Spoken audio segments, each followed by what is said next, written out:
Fantasy has been my most read genre for my entire lifetime, so I'm very excited to kick off this new series of my all-time favorites separated by genre with fantasy. So in this video, I'm sharing my top 10 favorite fantasy standalones and/or series with you from number 10 all the way to number 1. Like I mentioned, this is a brand new series I'm doing on my channel. I'm going to be working my way through all the genres that I regularly read, and my goal is to post these videos every other Wednesday until I get to the end so I can share my top 10 favorites in all the many genres that I love to read. I get asked about my favorites a lot, and I also find that people ask me questions about the books on my shelves that I maybe haven't talked about in videos before. So this is an opportunity for me to share my favorite books from the last 25 plus years of reading, and it's very hard for me to pick favorites, but it's also one of my favorite things to talk about things I love. So I'm very excited for this series, and hopefully you are too. I apologize in advance for how many books you're going to want to add to your TBR, but also I'm not sorry because these books are great. Let me know in the comments which genres you're most excited for so I kind of know what to prioritize. I really struggled to pick a top 10, especially for a genre like fantasy, which is one of my favorites of all time. So my list looked more like 30 books, not 10, and I really struggled to narrow them down and put them in order. So I did decide that I would make an extended version of this video for my patrons where I also share about my other 20 favorites, because I just felt really bad leaving them out. If you want the full-length video, if you want all of the favorites indiscriminately, join my Patreon. The link will be in the description box. But this video, we're going to focus on the best of the best, the top 10. So starting with number 10, which is The Conductors by Nicole Glover. And this is book 1 in the Murder and Magic series. Right now, there are 2 books in the series that have been released, and I believe there are 2 more planned that don't have release dates yet. But I'm going to specifically talk about The Conductors, which is book 1 in this series. I got this as an ARC before publication, one of my earliest ARCs, and I absolutely fell in love with this. The Conductors is historical fiction with magic and murder. It's a whodunit, it's a mystery, it's historical fantasy, it's everything. This series is set in post-Civil War Philadelphia and focuses on our protagonist, Hetty Rhodes, who is a magic user and a former conductor, where the title comes from, for the Underground Railroad. Hetty and her husband Benji, along with their friends, are tasked with solving a string of murders that the white authorities won't touch, and they have to use all of their wits and wiles, all their teamwork, all their various professional skills, and Hetty has to use her magic to figure out who's killing these people and what deeper secrets might be at play. Hetty is a really marvelous protagonist to follow. I absolutely adored her from the very first chapter. She's headstrong and independent and confident and very capable, but she's also vulnerable and caring despite being guarded at first, and she has this really amazing ability to actually ask for help when she needs it, which is a very underrated personality trait, I feel, in protagonists in fantasy in particular. And she has these deeply complex and compelling relationships with everyone around her, not the least her husband, because their relationship is not the typical husband-wife dynamic, and the development of their relationship over the course of the series so far has been absolutely top tier and very wholesome. This series explores a variety of themes, but definitely has a focus on slavery and racism, and really uses its historical setting and the historical context around this time and this community to really enhance the themes that it's trying to explore. And while it is exploring real-life history and real-life racial dynamics, it's also infused this incredibly unique magic system, and I loved how every single magic wielder's magic was unique because it was formed and twisted and influenced by their personality. There was something really exciting about the way that Glover managed this magic system, and it felt so seamlessly incorporated into the historical setting. I also really love the representation in this series. Not only is the entire main cast made up of Black characters, but also we have a gay couple and we have a trans character, all of whom are treated with love and support. In a lot of ways, this is a queer norm version of post-Civil War Philadelphia with magic, and that's something I just absolutely love in my speculative fiction. I love having a diversity of characters and diverse representation without it feeling like it has to be burdened by homophobia or transphobia. This book is already exploring some really difficult themes in the way that it's talking about racism, both big and small, from slavery to microaggressions and everything in between. So I really appreciated having that diversity, and Nicole Glover taking the time to incorporate characters who are queer without it having to be wrapped in trauma the way that queer characters often are, especially in historical fiction. It was done so well in this series, and I absolutely love all these characters. They all feel so real and vivid, and I love them, and I feel like I know them, and if they were real, I would want to be their friend.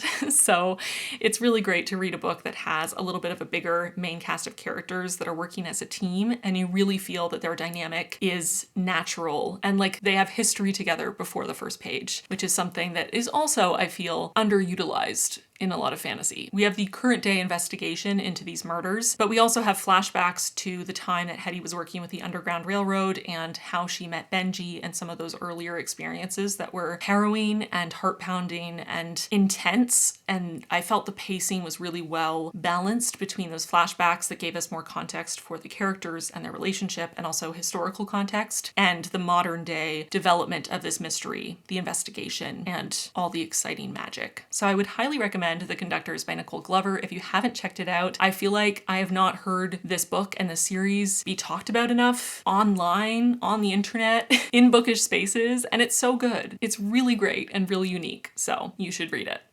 Okay, I'm gonna try to not talk so long about all the books because otherwise this video will be so long, which is what I was initially worried about. Anyway, let's move on to number 9 on my list, which is Ordinary Monsters by J. M. Miro. This is book 1 in a series as well. I do have book 2, Bringer of Dust, on my shelf, but I haven't read it yet. This is a gothic historic fantasy, and it's about 650 pages, so just know that going into it. I didn't read this for ages because I was intimidated by how big it was, and then I read it for a Dark Academia reading vlog and absolutely fell in love, was obsessed with it, and was kicking myself for waiting so long to read it. So don't be like me, learn from my mistakes, and read Ordinary Monsters. This is atmospheric, captivating. Like I said, it's gothic fantasy in a historical setting. Most of the protagonists are children, but it's not a children's book.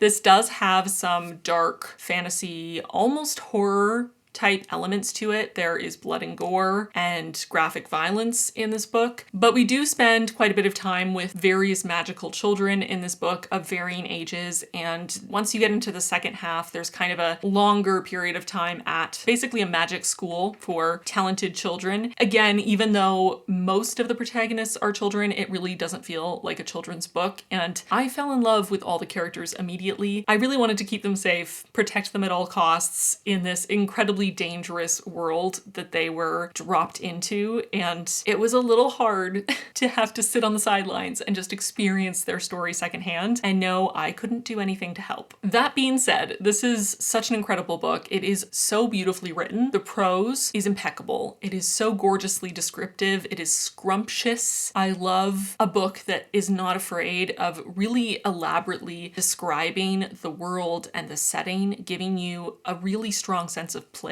And like I said, the atmosphere here, that gothic atmosphere, is top notch. This is the kind of book you want to read on a lazy, rainy Sunday with a candle burning and a cat on your lap and a cup of coffee or tea or whiskey or whatever kind of liquid you want to imbibe, and let it slowly sink into you as you absorb all of the vibes.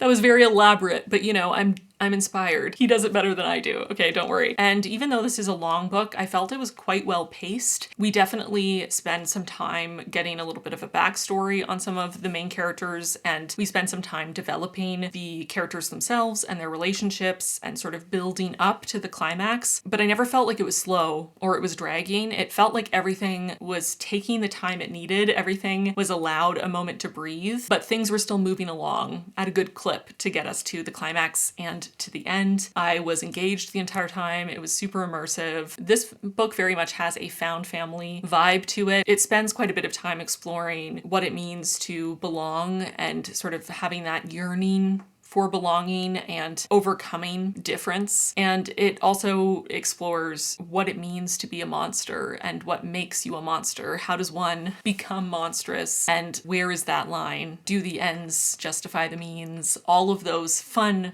moral, ethical quandaries that I just love exploring in my fantasy. I felt like this did a really great job of exploring that, not only in our protagonists and in the children, but also in the villains, which were equally complex and interesting, and also were allowed to have backstories and be morally gray. If you love a gothic setting, if you are excited about the idea of a Victorian era fantasy that moves between Scotland and London and Tokyo, if you love lyrical and descriptive writing, characters that you will absolutely fall in love with, and a plot that is incredibly engaging and exciting and interesting even when it's taking its time, I would highly recommend Ordinary Monsters.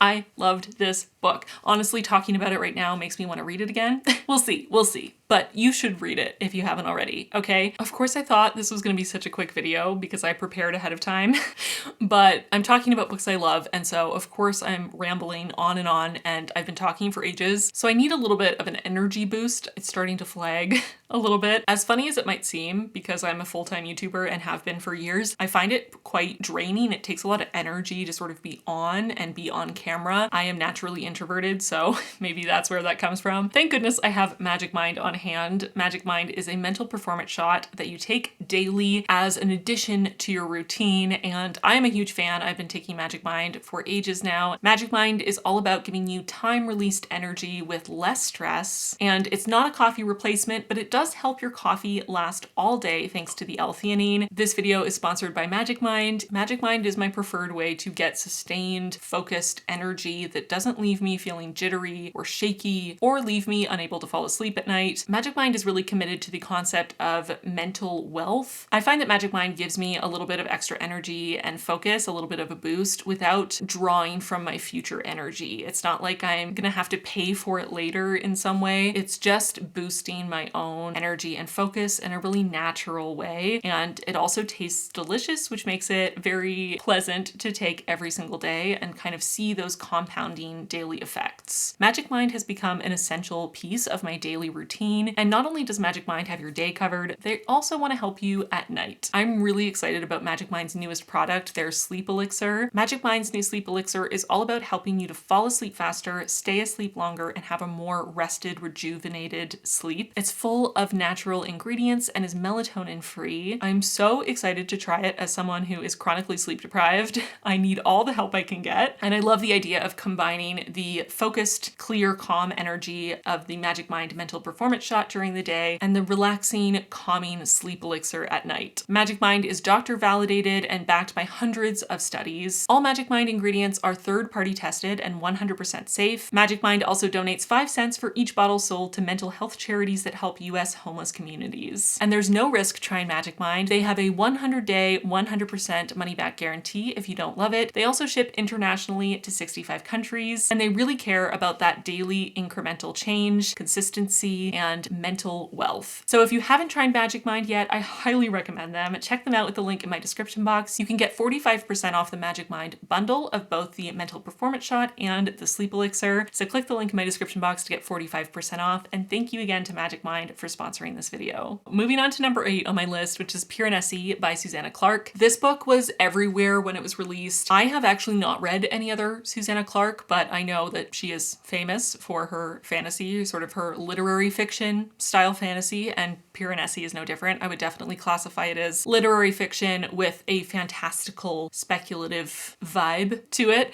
more so than epic fantasy or traditional fantasy. This novel is set in a strange, otherworldly, surreal labyrinth and focuses on our main character, Piranesi, who exists in this labyrinth and doesn't remember anything other than existing in this labyrinth, and wanders around and takes notes in his notebook and observes the statues that surround him and experiences the tides coming in and out, and that's his experience. It's very rhythmic and cyclical and dreamlike and hazy and surreal, and Piranesi really doesn't know where he is or why or who he is or how he got there, and he doesn't necessarily question it at first, but things sort of start to escalate. And the only other person Piranesi has ever seen in this labyrinth in this sort of liminal space is the other. And the other is searching for some hidden knowledge. And Piranesi starts to question his own existence. And it's a very cerebral, experimental, surreal kind of book. It's very different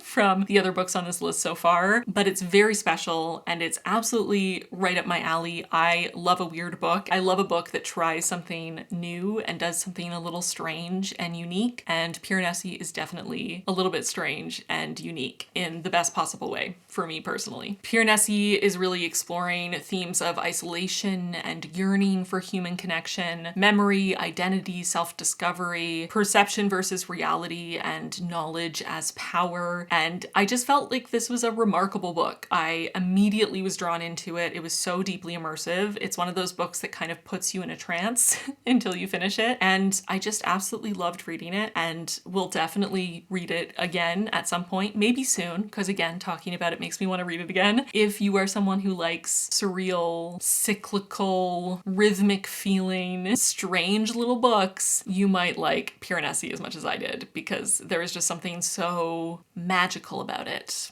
which is perfect for fantasy. Moving on to number 7 on my list, which is Monstress by Marjori M. This is a graphic novel series, and this is really the longest I've ever stuck with a graphic novel. I have not read very many of them.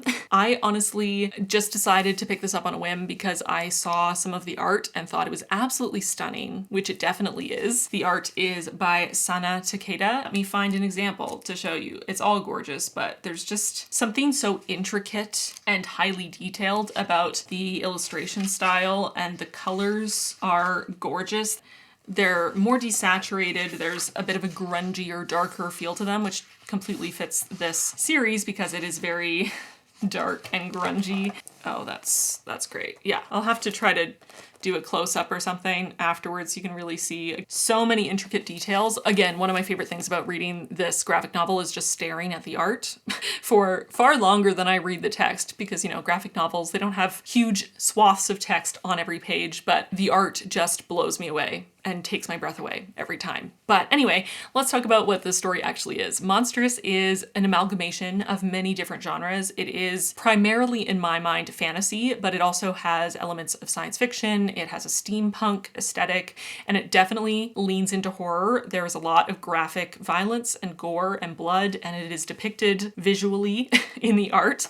So just keep that in mind. This is a very dark and gory story, okay? Definitely leans into Lovecraftian horror, and it has some influences from epic fantasy and also from Asian mythology. Monstress is set in an alternate matriarchal 20th century world where there are a variety of beings sort of fighting for power. We have humans, we have the Arcanics, who are magical hybrid beings, and the Cumea, who are also human, but they've sort of twisted themselves with magic by harvesting Arcanics to use their power. They're sort of a witch cult of sorts. And the setting has that steampunk aesthetic, sort of early technology, magic, and combines that with a mythological element and ancient ruins and ancient powers and ancient gods that really add a lot of depth and lore to this world. And like I said, the art is incredible and really brings all of that to life and all of that steampunk, mythological, fantastical elements to life. And in this series, we follow Mega Halfwolf, who is an Arcanic with a very traumatic backstory, and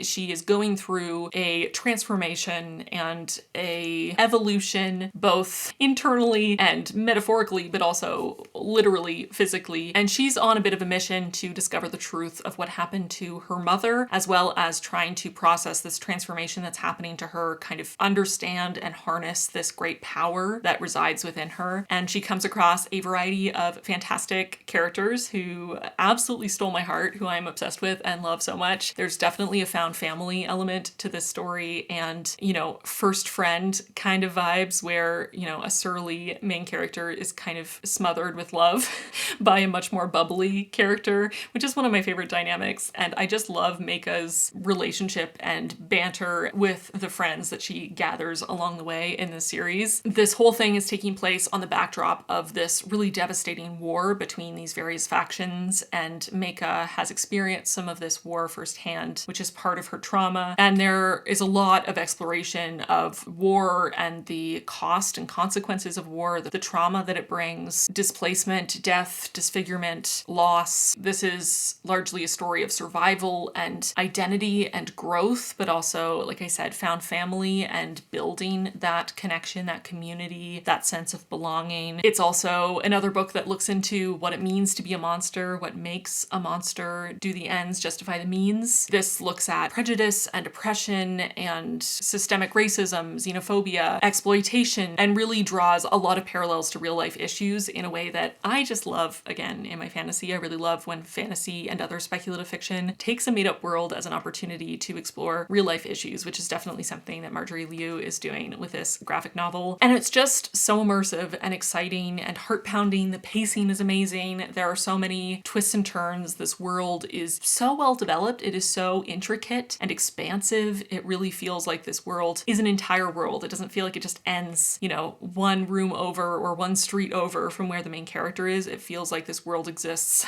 whether Meika is there or not, in a way that I really love. And I really enjoy the different types of magic and the different types of species that are interacting, not only because they're really interesting and unique and exciting, but also because, again, the art by Takada is so gorgeous and really brings all these different creatures to life in an absolutely stunning way that I'm obsessed with, if you couldn't tell. I love the art so much. And also, the diversity is fantastic. There are so many queer characters in this. There are so many sapphic characters specifically. Meika is sapphic, but also just so many other characters. I love that this is queer norm. I love how much female rage I can feel just leaking out of every page of this. It is so satisfying to read for that reason. And I just love how feminist it is and diverse it is and brutal it is, but also how much heart it has. I would just highly recommend, even if you're not a graphic novel person, which I would not consider myself a graphic novel person. I have read maybe 4 in my life, and I struggle with the fact that it's a graphic novel in that I just don't really understand how graphic novels work, but I love this, and it is definitely served by its format. It's definitely served by having Takeda's art. It's so gorgeous. So if you have never tried graphic novels, but this sounds good to you, don't let that throw you off. It's amazing. And I have to put it down now because this is so heavy. Oh my god. Okay, moving on to my 6th favorite fantasy novel or series, which is The Empress of Salt and Fortune by Nghi. And this is a novella, but it's a novella as part of a series of several novellas, so you do get a bit of a longer story. This novella really blew me away and really surprised me. I did not know what to expect going into this. I believe this was my first Nghi, and I was just absolutely charmed. We're following our protagonist, who is a cleric, who is non-binary and uses they, them pronouns, who is traveling around the country gathering stories, and they come across this remote cabin and start talking to Rabbit, who is a woman who used to serve the Empress, and she has all these stories about her time with the Empress, and our protagonist is able to slowly pull the stories out of her and gain her trust and is recording them for posterity. And it has this story within a story kind of feeling where we have the setting and the sort of scaffolding of the story, which is very atmospheric and cozy and autumnal and slow sort of feeling. And then we have the story that Rabbit is telling, which is steeped in political intrigue and much more fast-paced and exciting and dangerous. And it's a really lovely juxtaposition when Rabbit finishes telling an anecdote or a story, and we kind of go back to that slow routine and then jump right back into this really exciting political intrigue once again. It's a really lovely balance. It's written in this gorgeous lyrical prose. It is diverse. We have our non-binary main character, we have a sapphic relationship, and we also get to see a lot of female rage, and it's a very feminist story, or, you know, a story of a woman trying to find her power within a restrictive and misogynistic system or society. There is definitely a folklore, folktale, sort of storybook kind of quality to this. It feels sort of timeless and nebulous in a way that I really appreciated and enjoyed. We have imperial politics politics and courtly intrigue, exile and resistance and rebellion. It's so fantastic. It's a novella, so it's quite short, but it really packs a punch in its small packaging. And the world it builds is very intricate and exciting, and the writing is very descriptive and evocative in a way that I can still see in my mind's eye what all the main settings of this novella look like and how I would paint them if I were to paint them. It just has this very strong sense of place and feels very cozy. Despite some of the more, intense subject matter, it feels like a cozy cup of tea on a cold autumn day. Exploring themes of power and resistance, memory, gender roles, loyalty, sacrifice, and the power of stories. I fell in love with this right away and was absolutely enamored and entranced by Nevo's writing. I would highly recommend this novella and continuing on in the series if you haven't tried it already. I believe there are 3 or 4 novellas released already in this series. I have not read all of them yet, but I will be getting to them. I just find this series to be so charming, but very layered, and it has those deeper themes and is really exploring some very interesting ideas, and again, some very feminist ideas, while again, having that sort of slow, cozy packaging that makes it very comforting to read in a strange way. And just to give you an idea, I'll share one of my favorite quotes from this novella, which is, "Angry mothers raise daughters fierce enough to fight wolves," which is just incredible. So I would highly recommend The Empress of Salt and Fortune and the continuation of the series if you haven't tried it. So fantastic. Moving on to number 5 on my list, we're halfway through Legends and Lattes by Travis Baldree. I have talked about this book a lot on my channel, I feel like. Not as much recently, but I did a lot already, so I'll try to keep it brief. This is cozy fantasy through and through. This is a book for people who want to slow down and let go of the stress of their day-to-day life. This is a story of Viv, an orc who decides to leave her thieving pirate past behind her and open a coffee shop in a place that has never heard of coffee. And it is heartwarming and charming and absolutely delightful and so descriptive, talking about the different types of caffeinated beverages and the little sweets and pastries. There is something so calm and cozy about this book. I've read it twice and I loved it both times. I think it's beautifully written. I think it is so lovely and sweet and heartwarming. I love Viv. I love the other main characters. I love that, again, found family dynamic. I feel like we're seeing a trend in my favorite books. I do love a good found family. And there's exploration here of reinvention and self-discovery and pushing back against stereotypes and expectations, finding your community and finding belonging, slowing down and prioritizing the things that really matter to you in your life, and coming together and working together as a team to create something for the community and something that is a safe place for not just Viv and her friends, but also for the larger community. And I just love it so much. It's so sweet. This is a high fantasy world in the style of Dungeons and Dragons, and we have a lot of different types of fantastical creatures, but this does feel in a lot of ways like it's a very human story and very much about the nature of humans, that yearning for connection, that friendship and loyalty and companionship and peace. I know this is not going to be for everyone. If you're not much of a coffee fan, this might kind of not do anything for you. If you're not really one for kind of a slice of life, really cozy, heartwarming, slower paced, lower stakes kind of story, this might not be for you. But sometimes sometimes you just need a break. And if you do need a break, and this sounds like it might be a nice soft place to land for a bit, I would recommend checking it out because I think it is a very special book and it makes my heart happy. And there is a prequel, which I technically started, but I only got 2 chapters in before I got distracted and forgot about it, so I need to finish it. That is number 5 on my list. Number 4 on my list is an oldie but a goodie, and that is Wicked by Gregory Maguire. I just very recently reread this right before I went to see the new movie, and I have a whole video about it, so if you missed that, I will link it in the card and in the description box. You can go watch my Wicked reading vlog, because I went into way more detail in that video than I will here. This is just a brief overview, but if you haven't read Wicked, I would recommend. I really felt like it still held up quite well from my childhood. This is based on Frank L. Baum's Wizard of Oz, and taking a look at the Wicked Witch of the West and trying to imagine what her life story might have been like. What was her childhood like? What brought her to the point that we see her in the Wizard of Oz? What made her so wicked? Or, as this book likes to ask, is she actually wicked? Or is someone else the wicked one? Or is wickedness not as cut and dry as we might think?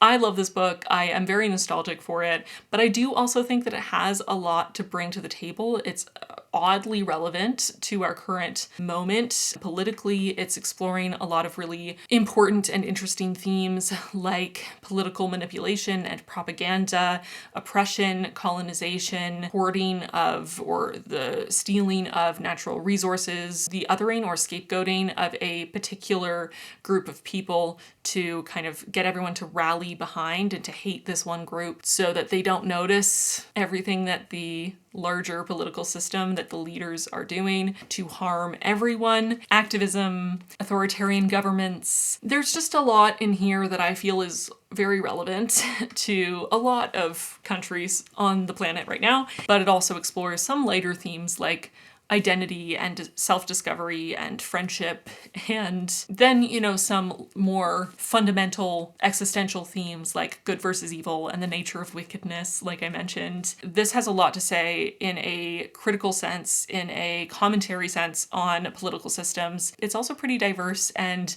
also has sort of a queer norm kind of world behind it. But I think my absolute favorite thing, as much as I love all the themes and the commentary, because I definitely do, but my favorite thing is the character development and the character work. Elphaba is such an interesting character. She has so much nuance to her. She is absolutely fascinating to follow. She is definitely not a perfect person. She is deeply flawed, but she also has such strong convictions and is very passionate. And I really loved diving back into her story and rereading about her childhood and about how she came to be at Shiz and the way that her story went on from there. I just think this is a very interesting, very unique book, and it does go on to be a whole series, which I have not reread for years, so I can't speak with authority to recommend the rest of the series, but I do have plans to reread the rest of the series before part 2 of the movie comes out. Let me know if you want me to make a video on that in some way, shape, or form. I've been toying with the idea, but I would highly recommend Wicked if you haven't read it.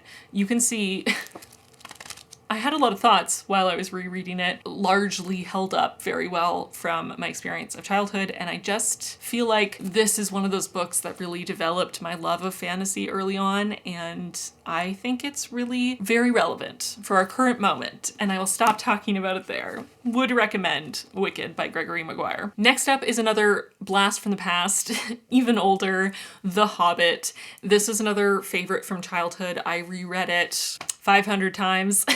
Maybe. I think most people have heard of The Hobbit. If you haven't, I would recommend reading it as soon as possible. I'm not including Lord of the Rings here, although I did read Lord of the Rings as a child and I remember really loving it because I haven't reread it as an adult, although it is on my list. So again, I don't feel super confident talking about it or recommending it now as an adult, although I am sure it holds up. And also, it might be a little controversial, but I always preferred The Hobbit to Lord of the Rings. Sorry.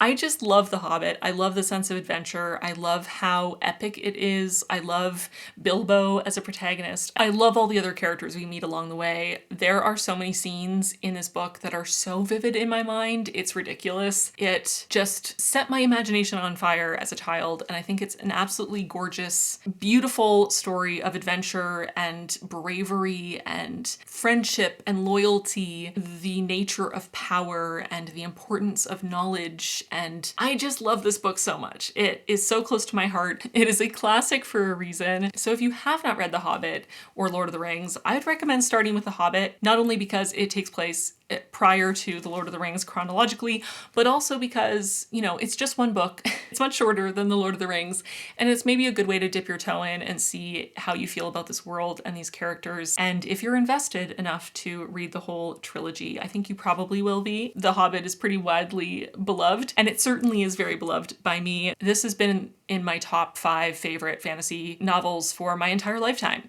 since I read it for the first time. So would highly recommend The Hobbit. And this edition was actually my mom's back in the day and is very special to me as an extra side note. But Yes, The Hobbit is number 3 on my list. Number 2 on my list is The Priory of the Orange Tree and A Day of Fallen Night, both by Samantha Shannon. Priory of the Orange Tree is the first book, and then A Day of Fallen Night is a prequel, but I would probably recommend reading it after Priory, as they were originally written and intended. This is an epic fantasy series, and it is so good. It's so good. This takes place in one of the most intricately built worlds I have ever read. Samantha Shannon really went above and beyond with developing this world. I would put my whole life savings on the fact that you could ask Samantha Shannon any question off the top of your head about some tiny detail about this world, and she would have an answer for you ready and prepared with sources. Because this world is ridiculous. It is so well developed. We have the sort of general areas of north, south, east, and west, but we have so many different countries. Each area has its own set of customs. Their societies are structured in different ways. They each have their own religions and set of customs and folklore. They each have their own, rich traditions and cultural practices. Some of them are matriarchal, some of them are patriarchal, a very rich history, and Priory drops us into a very tumultuous time in this world where an ancient evil called the Nameless One is threatened to return, and we follow our protagonist, who is a badass lady warrior who is sent from the Priory in the title to protect a queen who is at risk. And there's adventure, there's a sapphic love story, there are so many different characters who are each and every single one so well developed, and I love them all with my whole heart. And really great banter and awesome relationships, but also this gorgeous lyrical writing style that is very descriptive, some really exciting battle scenes, which I'm normally not very into, to be honest, and dragons. I love dragons. Book 2 is set in the same world, but it is a prequel. It's set much earlier in history. This book also has a variety of point of view characters. It has quite a bit of diversity in the characters. We get even more sapphic romance in this book, and we get to follow another badass female character from the Priory, but in this book, she is a middle-aged woman, and she is so badass. I'm obsessed with her. I love Tunava so much, and I really love when older women are allowed to be the heroes of the story, so I really appreciated that in this prequel in particular. These books go into so many different themes, but some of the themes that came back most often to me, or sort of stand out most to me in my memory, are themes like grief, duty and sacrifice, legacy and tradition, feminism and female agency, gender roles and expectations, motherhood or expectations of motherhood, unity, the power and danger of myth and or religion, resistance and resilience. There is so much here. I love these books so much. They're really heavy. These books are just so immersive. They really take you on a journey. In a similar vein to The Hobbit, it's a classic epic fantasy adventure story. We're on a journey with them. We are trying to fight some nameless, incredibly powerful evil for the well-being and survival of the entire planet. We have a variety of people of different backgrounds and experiences coming together to fight this evil together. It's so epic, but also so personal on a human to human level, and I just love it. I love it so much. That's all. That's all.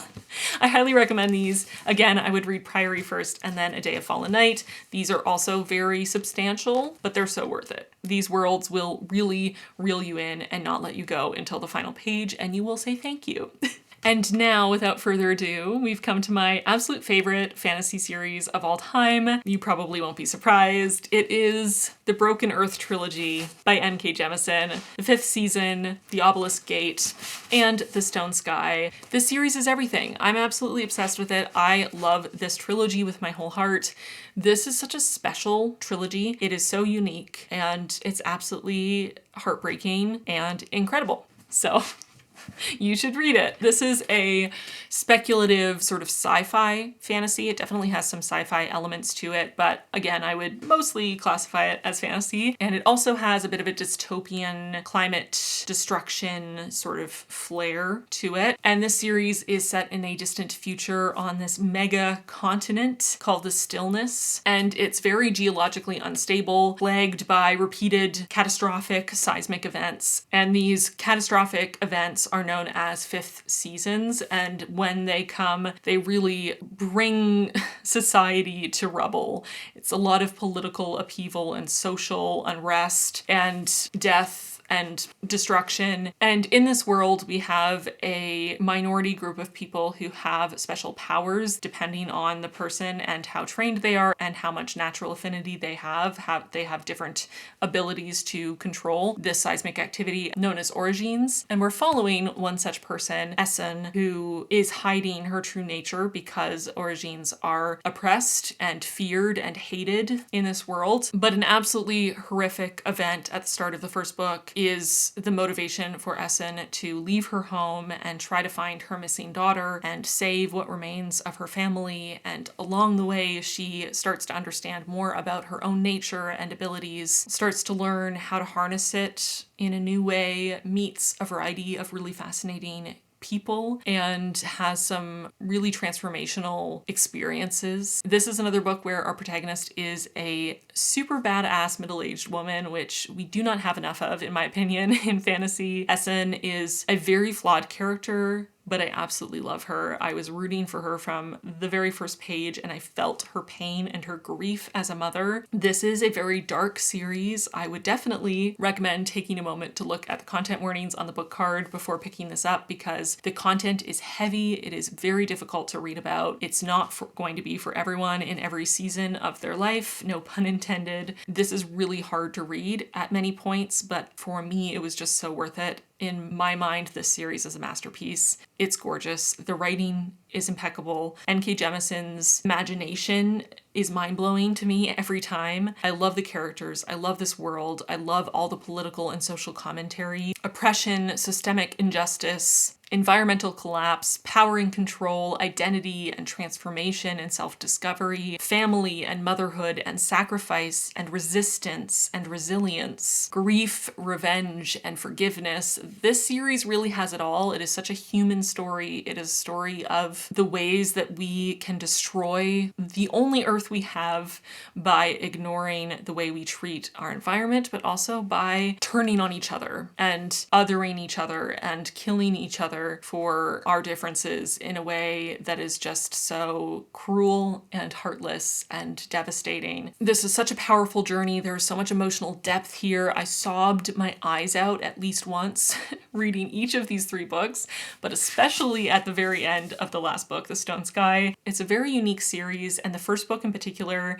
I think, throws off a lot of people because it's written in second person, which I know a lot of people find kind of unsettling. I really loved it. I found it very unique and engaging and interesting, and it ends up all making sense. There's a reason for everything, and if you can stick it out, you will be very satisfied, I think, by the way everything comes together. I just feel this is masterful. It is transformational. I feel like the person I was before I started this series and the person I was after I finished it was not the same person. That might sound dramatic, but I really truly do believe that great works of literature have the ability to change people, to change our lives, and to change the world, and I feel like this series is one such work of literature, and I'm gonna cry because I'm obsessed with N.K. Jemisin and think she's the best and a genius. And anyway, this is my #1 favorite fantasy series. Please read it. It is so good. It is so worth the effort to read. Despite the more difficult, darker content, I just think this is really something so unique and so life-changing. So that is the Broken Earth trilogy, and those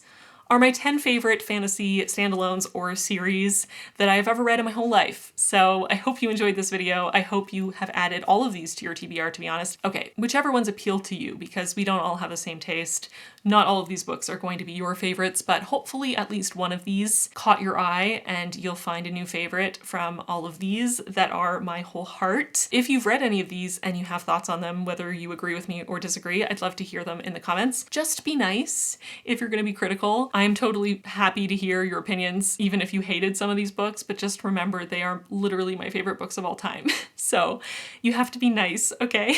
But I would still love to hear your thoughts if you've read them. If you have suggestions or recommendations for me based on what I listed as my favorites, if these remind you of other fantasy works that you've read, or honestly books of any genre that you think I would enjoy, please leave those in the comments because I need to read more books like all of these. Please and thank you immediately. And that is it for this video. Like I said, I will be making an extended version of this for my patrons, so join the Patreon with the link in the description box if you want to hear about all the other favorites that didn't make it to this top 10. And with that, I'm gonna get going. I hope you're excited for the rest of this series. Like I said, every other Wednesday is the plan. Next up will be sci-fi, and then after that, it depends on what you want to see, so let me know in the comments. Thank you again to Magic Mind for sponsoring this video. Click the link in my description box to get 45% off the special bundle of the Mental Performance Shot and the brand new Sleep Elixir. And with that, I will see you very soon in my next one. Bye, friends.